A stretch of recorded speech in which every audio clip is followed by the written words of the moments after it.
orang ini pasti dengan maksud. Dengan maksud itu al-akhmah, tadi yang saya sampaikan. Dia mengetahui persis apa perbuatannya dan memang menghendaki apa yang akan terjadi. Walaupun dia mengatakan saya tidak dengan maksud untuk menimbulkan sesuatu hal yang bukan saya inginkan, misalkan seperti itu. Tapi dalam dogmatika ilmu hukum, walaupun dia tidak dengan maksud, tetapi sadar kepastian saja kena. Di bawah sadar kepastian, sadar kemungkinan saja kena. Jadi tidak ada alasan dia mengatakan tidak dengan sengaja.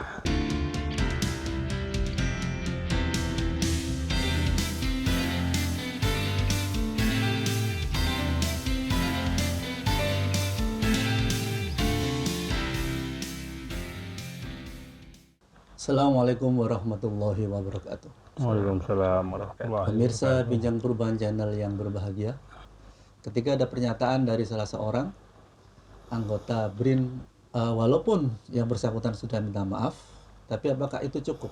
Nah, ini yang menarik untuk kita bahas. Jadi langsung saja kita mulai dari Bang Abdul Khair Ramadan. Kita ingin mendengar pandangan hukum terkait dengan kasus ini, bagaimana menurut Abang? Ya, terima kasih. Ya, pada prinsipnya suatu perbuatan pidana itu menunjuk pada kondisi-kondisi tertentu. Ada kondisi objektif, ada kondisi subjektif. Dan dua hal ini itu terjabarkan dalam pasal terkait. Nah, dalam perkara tersebut pernyataan yang disampaikan oleh seseorang selaku intelektual pada BRIN itu menunjuk kepada pasal 28 ayat 2 Undang-Undang ITE. Yang dimaksudkan di sini ada fakta. Fakta objektifnya itu menunjuk kepada pernyataan yang menunjuk kepada ujaran kebencian dan permusuhan.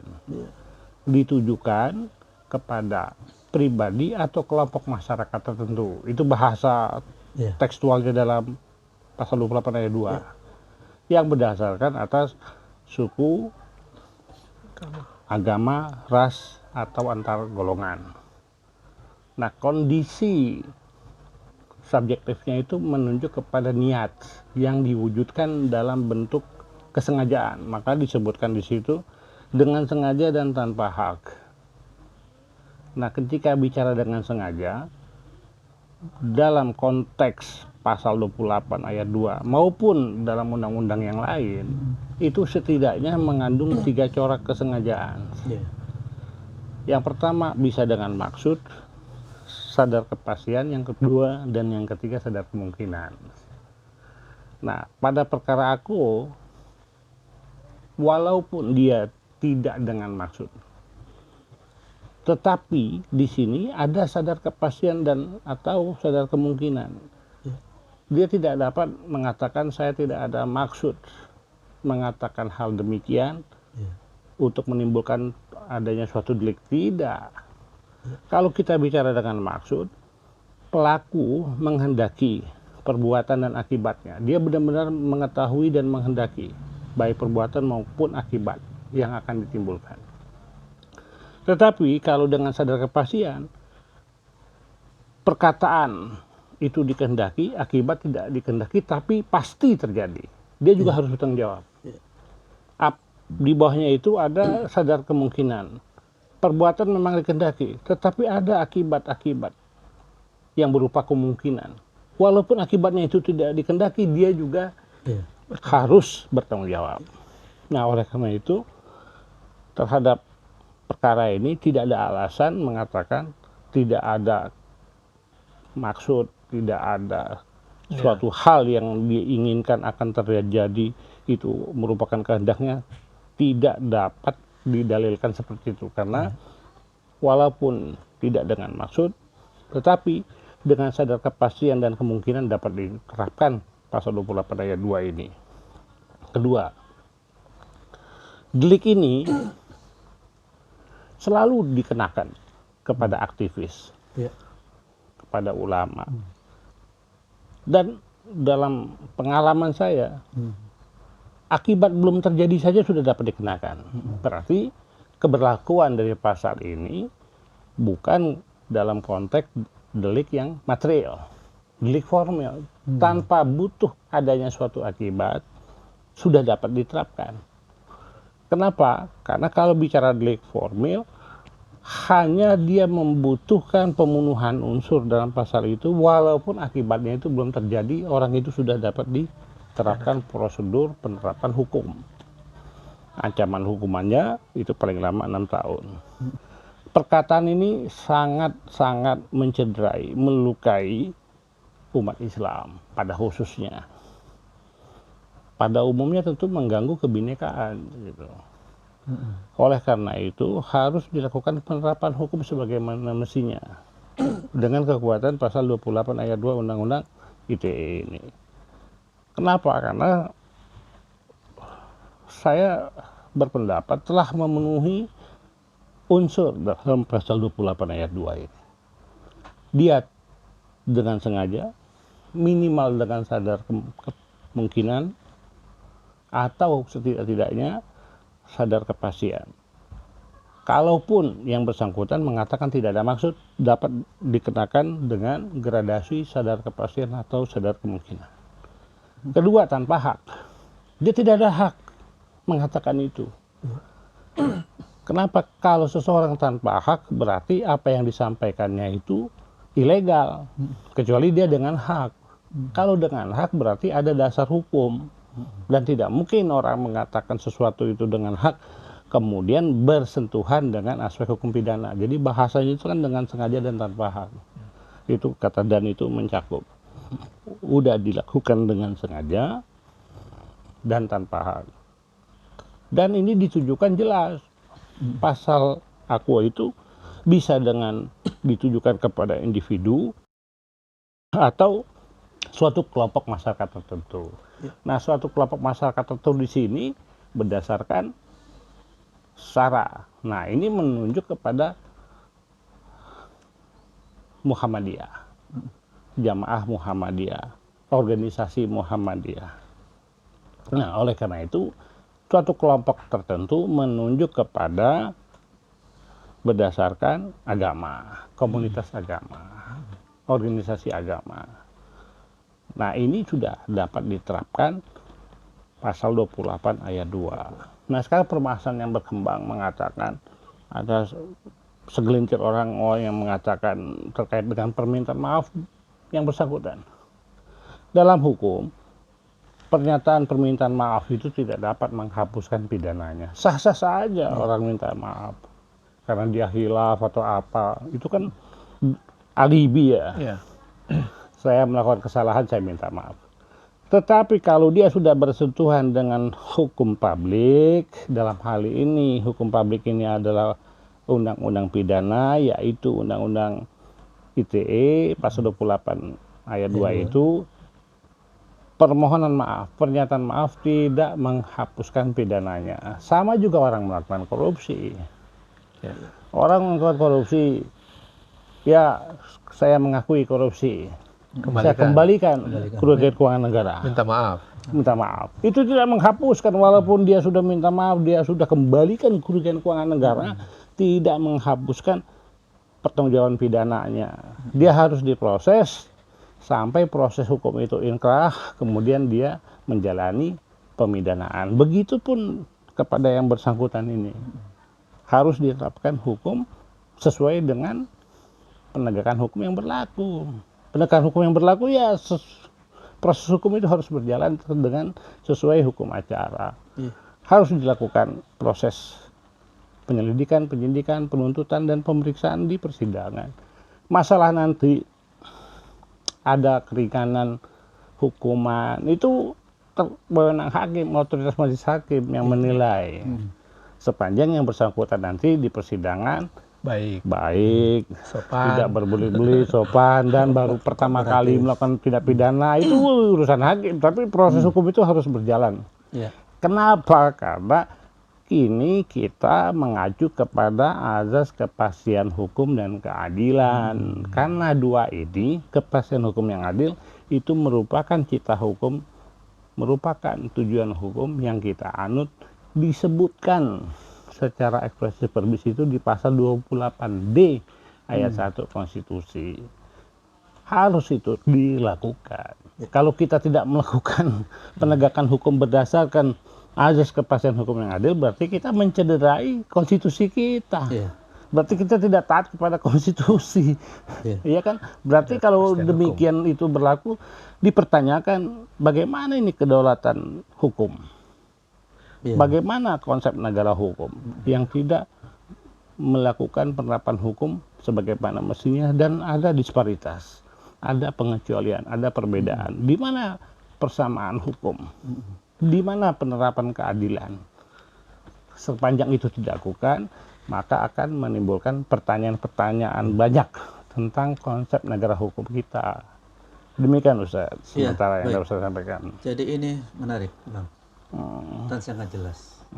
Cuman kadang biasanya yang tidak jelas itu adalah tindakan dari aparat terhadap pelaku tindak pelanggaran ini. Kan biasanya kalau yang pelakunya itu katakanlah umat Islam gitu itu 1 kali 24 jam sudah selesai itu. Ya itu tadi ada perbedaan kan. Itu gimana? Ada diskriminasi, ada disparitas dalam bekerjanya hukumnya, nggak boleh. Kan persamaan di dalam hukum. Persamaan dalam hukum itu tidak melihat kedudukan seorang, ya harus diterapkan sama. Hukum itu tidak memihak. Hukum itu memihak kepada kebenaran. Kebenaran itu sesuai dengan apa yang diatur dalam undang-undang yang berlaku. Itu harus diterapkan tanpa memandang status sosial, golongan, dan lain-lain. Kalau diterapkan secara berbeda, nah ini menjadi masalah dalam penerapan hukum kita. Itu yang tadi saya nyatakan, ada apa gitu.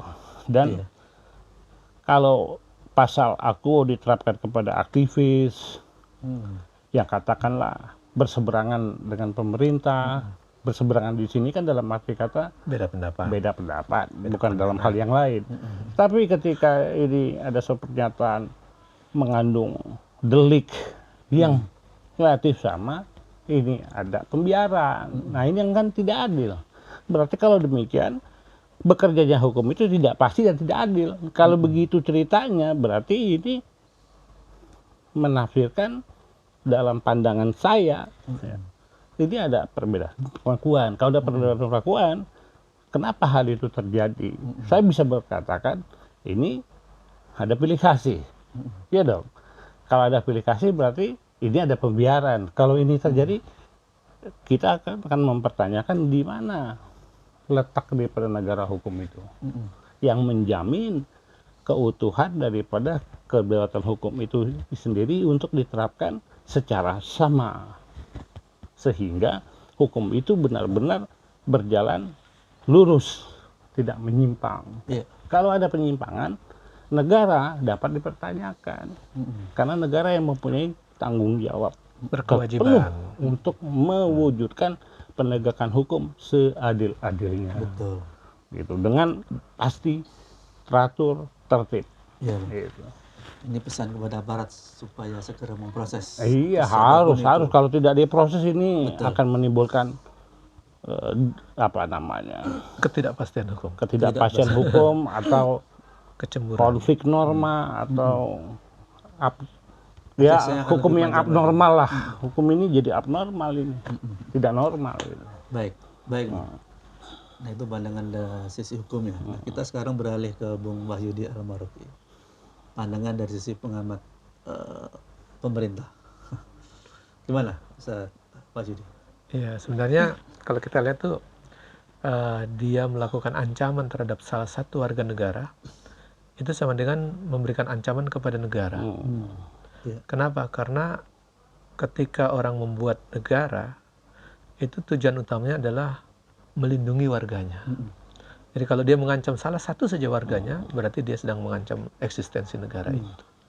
Yang pertama. Yang kedua, dalam pandangan agama, dalam konteks ini agama Islam, itu kalau dia melakukan ancaman terhadap nyawa satu orang manusia saja, dan melakukan pembunuhannya terhadap satu manusia, itu seolah-olah dia membunuh seluruh manusia sedunia. Jadi ini levelnya lebih tinggi lagi. Jadi pandangan negara itu memang punya kewajiban utama untuk melindungi warganya. Bahkan kalau dalam konstitusi kita di pembukaan itu di awal itu jelas sekali melindungi segenap bangsa dan seluruh tumpah darah. Sebelum fungsi negara untuk mencerdaskan, mensejahterakan, membuat sehat itu belakangan semua itu. Tapi penting sekali bahwa tujuan utama sebuah negara itu yang paling pertama adalah menjamin keamanan warganya, menjaga keselamatannya, menjamin keselamatannya. Sehingga mengancam satu nyawa saja, entah itu warga Muhammadiyah, entah warga FPI, entah warga yang lain, itu tetap dieksistensikan sebagai ancaman terhadap sebuah negara. Nah, karena negara yang berkewajiban menjaga warganya gitu. Betul. Jadi itu dalam perspektif pemerintahan saya. Kalau saya lihat seperti itu, maka ini ancaman ini sangat serius. Apalagi yang diancam bahasanya tadi adalah kelompok warga Muhammadiyah. Gitu. Kalau tadi Bang Abdul Khair Ramadan mengatakan bahwa itu dilakukan baik sadar maupun minta maaf dan seterusnya. Kalau kita lihat diksi yang diucapkan itu bertingkat diksi yang dipakai. Yang pertama menyatakan apakah perlu dihalalkan darahnya. Itu sebenarnya memang konotasi memang melakukan pertumpahan darah. Itu juga dilarang dalam agama maupun dalam perspektif negara yang ingin melindungi warganya siapapun dia. Mau dia warga Muhammadiyah, mau warga NU, mau warga Persis, mau warga FPI dan HTI dan seterusnya. Itu tetap harus ada kesamaan untuk dijaga. Gitu. Itu yang pertama. Kalau dia melakukan eksistensi itu memang tidak boleh. Apalagi yang kedua dia mengatakan apa perlu dibunuh satu-satu gitu, kira-kira gitu. Itu lebih ekstrim lagi tuh. Artinya kalimat itu memberi penjelasan lebih tegas lagi, satu persatu. Gitu. Dan di level berikutnya dia malah menantang. Silahkan diadukan dengan ancaman pasal ancaman pembunuhan. Ini kan adalah tantangan. Artinya memang dilakukan dengan sadar, dengan terstruktur, gitu, dengan rapi, bahkan setelah bertingkat. Kita lihat seperti itu. Nah, menurut saya ini ancaman yang serius kepada negara. Selain itu kepada apa? Dalam kehidupan bernegara itu yang diperlukan negara melindungi segenap warganya. Oleh karenanya mengancam satu warga, entah itu Muhammadiyah atau kelompok apapun, itu seperti ancaman sebuah negara. Dalam ajaran agama, mengancam keselamatan nyawa satu nyawa manusia saja itu sama dengan mengancam dan membunuh nyawa manusia seluruhnya atau insan jami'an. Jadi kalau kita sampai seperti itu, maka kewajiban kita mengingatkan negara. Betul. Dalam hal ini ceki penguasa rezim yang berkuasa. Kan negara tidak bisa bergerak tanpa ada rezim. Dalam hal ini rezim harus segera melakukan tindakan dengan cepat. Dengan cepat itu harus apa? Melaksanakan fungsi negara, mengamankan warganya. Pertama, yang melakukan ancaman, itu harus segera ada tindakan untuk diamankan. Supaya dia tidak memberi peluang untuk bisa melakukan tindakan ancaman tadi itu. Yang kedua, bagi warga yang diancam, maka segera diberikan jaminan perlindungan. Jadi, kedua warga negara ini, karena dua-dua sama dengan warga negara kita, maka negara harus melakukan kepada duanya. Bagi yang mengancam tadi segera diamankan, supaya juga tidak ada peluang bagi yang diancam melakukan perlawanan. Yang kedua, bagi yang terancam juga, dia harus dilindungi, diberikan jaminan bahwa ini yang mengancam sudah diamankan, jadi jangan ribut. Nah, kalau itu dilakukan, tadi kalau dibilang proses penegakan hukum dengan cepat, saya pikir kehidupan kolektif sosialnya kita bisa damai lagi gitu, atau bisa nyaman lagi. Jadi ini menurut saya sangat penting untuk kita bisa ingatkan kepada penguasa yang sedang berkuasa, bahwa ini ancaman cukup serius, sangat serius bahkan. Nah, kalau tidak dilakukan tindakan yang lebih cepat dengan penegakan hukum yang bahasanya mungkin adil, transparan, supaya publik juga bisa melihat dan memantau. Ya, transparan itu penting, adil itu yang penting, ya, walaupun adil itu sulit ya, mahal lah gitu. Tapi harus diupayakan supaya apa? Tidak ada gejolak di level masyarakat, di level sosial. Nah, kalau itu bisa dilakukan, saya pikir akan tenang kembali. Dan ini harus dipahami bahwa ancaman seperti ini tidak boleh diulang-ulangi gitu. Jadi kalau ini segera ditindak, masyarakat bisa mengambil hikmah dan pelajaran. Bahwa ini kalau mengancam nyawa manusia itu efeknya besar. Jadi tidak boleh sembarangan gitu. Jadi apalagi ini kan kalau dibilang intelektual ini. Kalau dibilang kan ya bukan orang biasa. Kenapa yang dikedepankan bukan intelektualitasnya, tetapi ancaman yang sifatnya bukan intelektual atau konsep, atau kalau berbeda pandangan tuh biasa saja harusnya. Wajar. Kemudian kalau dia beda perspektif dalam konteks perbedaan kemarin kan di persoalan hari raya, mulai kapan dan tidak. Ini kan sebenarnya harusnya disikapi dengan lapang dada, kemudian dengan kedewasaan, dengan intelektualitas dan wawasan yang luas. Artinya dia juga bisa melihat secara global kepada dunia ini. Masyarakat lain juga melakukan lebaran lebih dahulu misalnya. Harusnya dia mengandang bahwa ternyata juga yang lain lebih banyak lagi gitu yang melakukan. Kan kalau dibilang kemarin kan sekitar 60 negara lebih yang sudah melakukan Idul Adha Idul Fitri di hari Jumat. Saya pikir ini harusnya apalagi di aparat sipil ya, negara ASN, apalagi dia seorang intelektual di BRIN yang harusnya penuh inovasi gitu. Jadi jangan melakukan dulu Lembaga Ilmu Pengetahuan Indonesia. Iya, sekarang jadi BRIN. Jadi mestinya memberikan contoh yang baik kepada masyarakat. Iya. Nah, kalau dia saya lihat sudah ada tindakan dari institusinya, mungkin karena malu dan seterusnya, melakukan tindakan yang sifatnya etik. Etik kan bukan pidana, gitu. Etik kan antara sopan dan tidak sopan, gitu kira-kira gitu. Saya pikir kalau etik ya tetaplah berjalan, kemudian yang di proses hukum ya harusnya tetap berjalan, supaya negara itu melindungi keduanya, baik yang melakukan ancaman maupun yang diancam harus sama-sama dilindungi. Baik yang lebarannya Sabtu maupun yang Jumat harus sama-sama warga negara. Jadi tidak, ketika mendeklarasikan negara berdiri itu tidak diatur bahwa warga negara mana yang dilindungi, itu enggak. Semua segenap sama. Nah, ini harusnya cepat dilakukan tindakan yang lebih. Dan kita juga berharap masyarakat bisa menahan diri, tidak terprovokasi. Ini kan bagian dari provokasi menurut saya. Tidak terprovokasi, dengan kepala dingin, kita serahkan kepada aparat penegak hukum untuk melakukan proses dengan cepat, diawasi, kalau tidak didorong, diingatkan. Nah, kepada masyarakat diharapkan bisa menahan diri. Bagi para penguasa, karena kekuasaan ada di tangannya, kewenangan ada di tangannya, beban tanggung jawab ada di pundaknya, maka lakukanlah itu dengan baik, sehingga masyarakat bisa menilai, kalau dibilang kita sebagai negara hukum, ya tegakkan hukum dengan baik. Dan kalau kita lihat ingin dapat legasi bahwa dia mengurus rakyatnya dan melindungi rakyatnya atau masyarakatnya, kerjakan dengan baik. Oleh karenanya kita punya kewajiban menyampaikan dan menasihati. Ya. Begitu kira-kira. Baik, terima kasih Bung Wahyudi. Tadi ada yang menarik, Bang Abdul Khair Ramadan. Jadi sanksi etik sudah diberikan oleh lembaga yang bersangkutan ya, pihak orang yang bersangkutan. Nah, sekarang ini jangan sampai kasus hukumnya itu kemudian tidak diproses secara hukum dengan tepat tadi, terbuka dan lain-lain itu. Nah, bagaimana menurut Abang?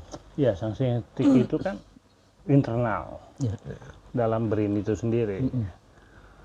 Ya, itu menyangkut kode etik. Tiap-tiap institusi, tiap-tiap lembaga memang ada. Di kepolisian ada etik, di kejaksaan ada, di militer ada, dan lain-lain lah. Tapi ini hukum publik. Hukum publik itu maksudnya negara yang melakukan kewenangan berdasarkan perintah Undang-Undang Dasar, berbagai undang-undang terkait dengan adanya suatu tindak pidana, maka negara wajib melaksanakan penegakan hukum. Jadi di sini terkonfirmasi bahwa supremasi hukum itu menjalankan hukum itu sesuai dengan kaidah yang mengaturnya. Nah, kaidah yang mengaturnya apa? Ya tadi itu ada tujuan. Hukum itu harus pasti dan harus adil. Kalau dia tidak pasti dan adil, bagaimana hukum ini dapat menciptakan suatu keberagaman dalam konteks penegakan hukum? Jadi harus selaras penegakan hukum itu tanpa memandang status jabatan, status sosial, status ekonomi, kelompok sama. Karena ini ada suatu delik yang dilanggar. Berarti ada suatu peristiwa pidana yang membutuhkan penegakan hukum yang seadil-adilnya. Nah, sekarang biarlah itu penerapan etik itu berlanjut. Nah, ya. Tapi penegakan hukum itu harus berlaku. Nah, dalam kaitannya dengan penegakan hukum ini, kalau ancamannya di atas 5 tahun, itu orang itu udah bisa langsung ditangkap dan ditahan. Ditahan ya. Oh, dan umumnya berlaku seperti itu. Semuanya itu ditangkap, ditahan. Karena di atas 5 tahun.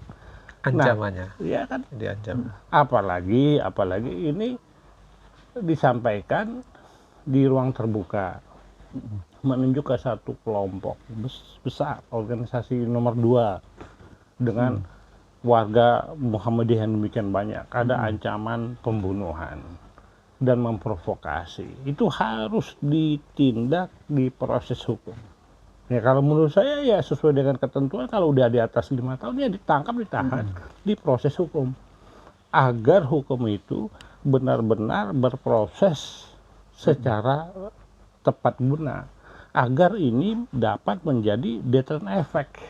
Ada efek jera kepada pelaku dan kepada orang-orang yang lainnya untuk tidak melakukan yang sama. Jadi hukum itu butuh efek jera. Kalau hanya ya sanksi dalam bentuk kode etik dan lain-lain, tidak ada efek jerahnya, maka ini hukum ini nggak bekerja. Kalau hukum tidak bekerja, bagaimana negara hukum ini? Baik konsep rule of law maupun Rechtsstaat, hukum itu harus berdaulat, harus diterapkan oleh negara. Karena kewajiban negara itu menerapkan hukum dengan seadil-adilnya. Nah, itu yang harus dijalankan oleh negara. Dalam hal ini, aparat penegak hukum. Karena dalam sistem peradilan pidana terpadu itu, integrated criminal justice system itu satu kesatuan. Harus diproses seseorang yang melakukan pelanggaran hukum itu. Nah, kalau diproses, kembalikan kepada hukum acara. Harus taat, patuh kepada hukum acara itu sendiri. Karena ini sudah jelas, norma yang dilanggar yaitu pasal 28 ayat 2 Undang-Undang ITE. Tadi udah dijelaskan itu, ada tahapan-tahapan itu. Dia melakukan uraian kalimatnya itu, pernyataannya itu. Sehingga kalau saya menafsirkan, orang ini pasti dengan maksud. Dengan maksud itu al-akhmah, tadi yang saya sampaikan.